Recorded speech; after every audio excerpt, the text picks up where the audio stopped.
आम लड़के नहीं। कैफेटेरिया में बैठकर वो तीनों अलग अलग प्रकार के व्यंजन खा रहे थे और नान हाउस लड़की से कहता है हेलो। वो लड़की भी थोड़ा घबरा कर शर्मा कर कहती है हेलो और शेनफेंग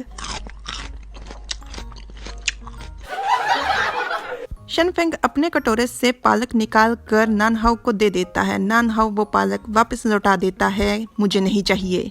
और ई आदान प्रदान के असफल होने के बाद वो दोनों एक दूसरे को घूर घूर कर देखते हैं और ई है पालक के आने जाने का रास्ता। वो दोनों एक दूसरे को घूर घूर कर देख रहे थे और वो लड़की जूस पीते हुए उन्हें।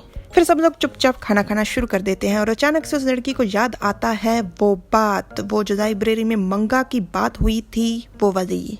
उसे याद आता है कि नान हाउ ने किस तरह से हाम में सर हिला दिया था। हाँ, वो बात अलग है कि नान हाउ के दिमाग में कोई और मंगा चल रहा था। और ये बात याद कर उसे अचानक से बहुत ज्यादा खांसी आने लग जाती है और वो कहती है हाँ, वो तुम कह रहे थे कि तुम उस मंगा को पढ़ रहे हो, तुमने कितना पढ़ लिया? खैर, उस तरह के मंगा के बारे में इस तरह से बात करने में थोड़ी शर्म आती है।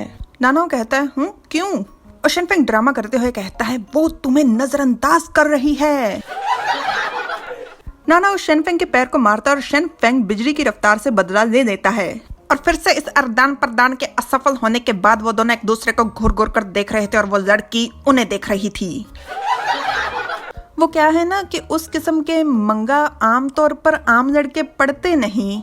नान हाउ बात को समझने में असफल रहता है, इसलिए वो तुरंत एक्सपर्ट एडवाइस देते हुए शेनफेंग से पूछता है मैसेज कर, ज्यादातर लड़के तो एक्शन मंगा ही पढ़ते हैं ना? शेनफेंग कहता है उसने कहा कि आम लड़के नहीं पढ़ते। हाँ, तो क्या हम लोग आम लड़के नहीं हैं? क्या हम लोग आम लड़के हैं? एक्सपर्ट एडवाइस के बाद पूरे आत्मविश्वास के साथ चमकदार होकर नान हाउ कहता है हाँ, हम लोग आम लड़के नहीं हैं। हाँ?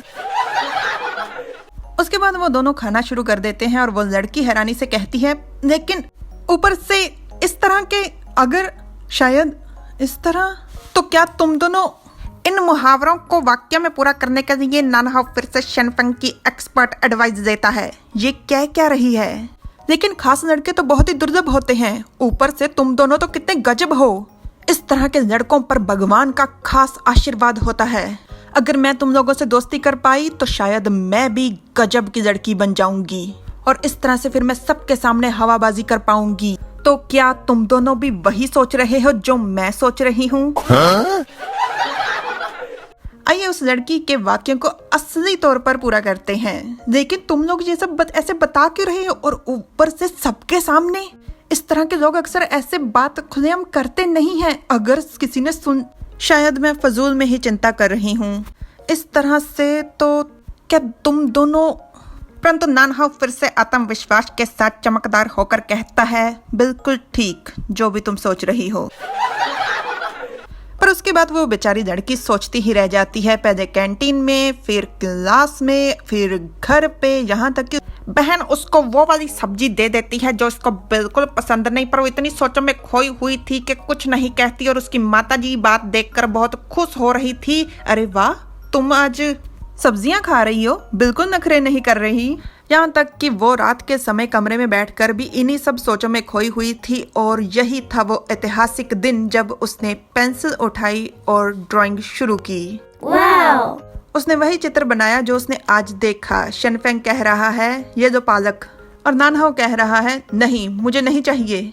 हुआ तो यही था, बात तो बस इतनी सी ही थी, बस देखने वाले का नजरिया बदल गया। मेरा मतलब पालक देने वाले का तरीका बदल गया। Like, share, subscribe, comment. Thanks for watching.